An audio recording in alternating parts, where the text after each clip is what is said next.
প্রত্যেকটা অঙ্গ কালকে আমাদের মধ্যে আল্লাহরে বলবো, আল্লাহ এর ধরো, এ দুনিয়া বহুত জ্বালাইছে আমার এলাকাত। গড়ে এক বেড়াই বুড়া আমার জানা মতো, এ বেড়া আর যারা আছেন একজনও বুড়া নাই। নমাজ হজনটা মিলে দেখে গৃহস্থীর সময় লেখে ওয়ালো কেউ যা লোকে উড়ারও কেউ দান খারাপ। মসজিদও নাই, মসজিদও মসলি নাই দিকে আজকে মসজিদের এই অবস্থা। মসজিদ 7টার পর 7টা যায়, ওরা জারু হয় না। ইমাম যদি জারু না দেয় মসজিদ জারু হয় না। এটা বুঝুন আপনি, আমি বড় ভাগ্যবান। আজরাইলা শরীর ধরে নি লাগি জান্নাতে না ঠেলা মাইলা ঢুকাই দিলা, তা নি জান্নাতে যাওয়ার আগে বিচারের কোনো অভাব নাই। এই জন্য দুনিয়াতে থাকা অবস্থায় জন কি পাওয়ার পরে খালি দুনিয়ার দাঁড়ি না কইরা কিছু আখেরাতের কামও করা দরকার। শৈল্য শক্তি থাকা অবস্থায় আমল করা দরকার। বুড়া হইলে আমল করার কোনো সুযোগও মিলে না, বালাও লাগে না। এখন যারা আমরা জোয়ান আছি, আমরা যদি চেষ্টা করি 5 ওয়াক্ত নামাজ মেঘ হোক তুফান হোক জোর বৃষ্টি মসজিদে গিয়ে পড়তাম সম্ভব। কিন্তু এবার যদি হন যত মেঘ হোক আজকে মসজিদে নামাজ পড়বো, বড় গাও বইলে ঘুমে ধরে দিব। অথবা বয়স্ক লোকে যদি হয় আজকে নিয়ত করছি যাইতাম একটা ওই আপনার ওয়াজও যাইতাম আজকে, আইটা নিয়ত করছি, বুড়া ব্যক্তির দ্বারা সম্ভব না। আপনি আমি যদি হই ওয়াজও যাইতাম সম্ভব, কারণ শরীরে শক্তি আছে, লাঠি এত লওয়া লাগতেছে না।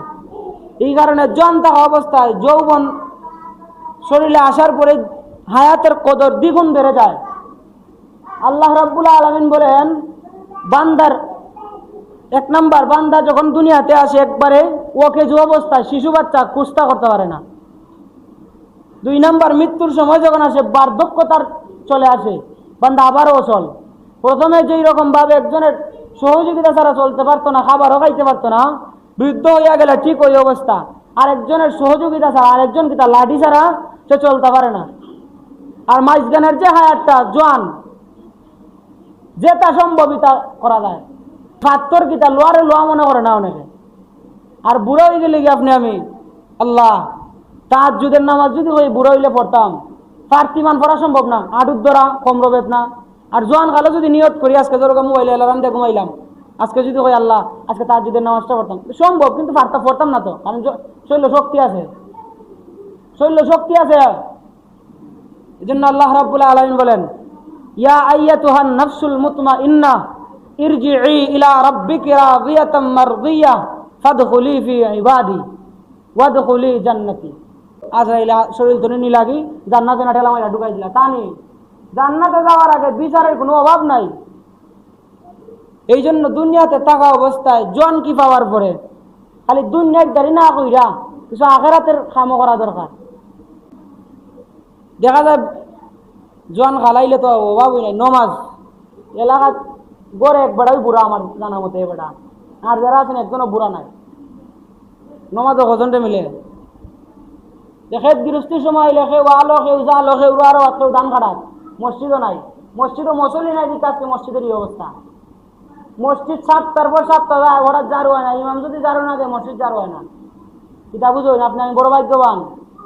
আর একটা হাদিস শুনুন, আপনার আমার শরীরের ভিতরে 360টা জয়েন্ট আছে, জোড়া, যেই প্রত্যেকটা জোড়া আল্লাহ কুদরতিভাবে কবজা ফিটিং করছেন। দেখবেন কেউ যদি হাত ভাঙ্গে সেই ইয়ার দ্বারা আর তেমন ভারী কুস্তা করতে পারে না। 360টা জোড়া। একদিন রাসূল বলছেন, সাহাবায়ে কেরাম তোমরা তোমাদের শরীরের কি যাকাত আদায় করোনি, হক আদায় করোনি? সাহাবায়ে কেরাম বলেন, ইয়া রাসূলুল্লাহ শরীরের যাকাত কেমনে দিব? আমরা তো একটা খেজুর খাইলে 2টা খেজুর খাইতে পারি না, শরীরের যাকাত কেমনে দিব?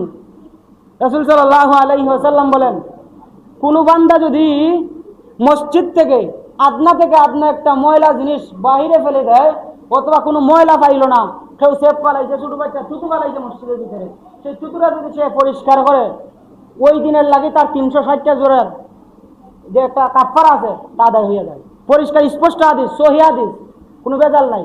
আর আপনি আমি মসজিদে যদি ময়লা হয়, কোনো ময়লা হইলে অনেকে বোন 2জন, অন্য যদি একলা পাতা দেখুন ইমাম সাহেব নাই, অনেকে বোন 2জন। বারিন্দার যদি ফেক থাকে কম দিয়ে ফাল মারি আইন আমার চৌকে দেখা, আমি ইমাম সাহেব সব আমার চৌকে দেখা হইতাছি। ফাপুস নাই যদি থাকে, ফাপুস 3টা দেওয়ার পরেও ফাউ না বুঝছে মসজিদে ইয়া অন্য ভালো দেখলো অন্য জানি, কিন্তু মসজিদ যারা দেওয়াত নাই। তো শরীরের যেটা হক আছে এটা একটু আদায় করলাম না, মরলে কি তা বুঝুন, শরীরে কি ছাড়বনি? প্রত্যেকটা অঙ্গ কালকে আমাদের মধ্যে আল্লাহরে বলবো, আল্লাহ এর ধরো, এ দুনিয়া বহুত জ্বালাইছে আমার। এটার লাগে মসজিদ না হোক আপনার টাইস করা, না হোক ভাঙ্গা, যা অবস্থায় আছে আপনার আমার কাজ করা দরকার।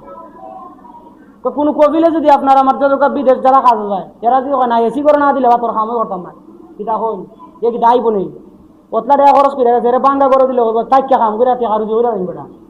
এটা লাগে মসজিদ যে যা অবস্থা হোক, তো আমার শরীরের দেহ হক আছে। আচ্ছা 360টা জোড়ার যদি 5 টাকা করে দেওয়া হয় প্রত্যেক দিন, 360টা জোড়ার 360 কত হয়, তো দিন 1000-এর উপরে যায়, 1000-এর উপরে 5 টাকা করে যদি জয়েন্টের কাপড়া দেওয়া হয়, এটার লাগে সহজ হাদিস মানতে আমরা নারাজ। আল্লাহ রাব্বুল আলামিন মসজিদ পায় পরিষ্কার রাখা খালি ইমামের দায়িত্ব না, খালি ইমামের লাগে দায়িত্ব মসজিদ না, মসজিদ হইল গ্রামবাসীর পরিষ্কার করা দায়িত্ব গ্রামবাসীর। ওকে সহজার্থে আমরা একজন মুয়াজ্জিন দেখি মসজিদ একটু পায় পরিষ্কার করে রাখলো, আর গ্রাম অঞ্চল মুয়াজ্জিন যে ইমাম হইয়ে মসজিদও সাফ করতে হয়, বাথরুমও সাফ করতে হয়। গ্রামের একটা অবস্থা এটাই, কিন্তু এই সমস্ত ওয়াজ অনেক কানে উনে না, তারা করে না। আজকে যারা যারা উনছেন অন্তত পক্ষে মসজিদ যারা দেওয়া কিন্তু কষ্টের নাই, যে আমি তো দিতেছি আমার দোকা বাড়ির 1 মিনিট লাগছে বা 5 মিনিট না, 5 মিনিট লাগছে শেষ মসজিদ যারও।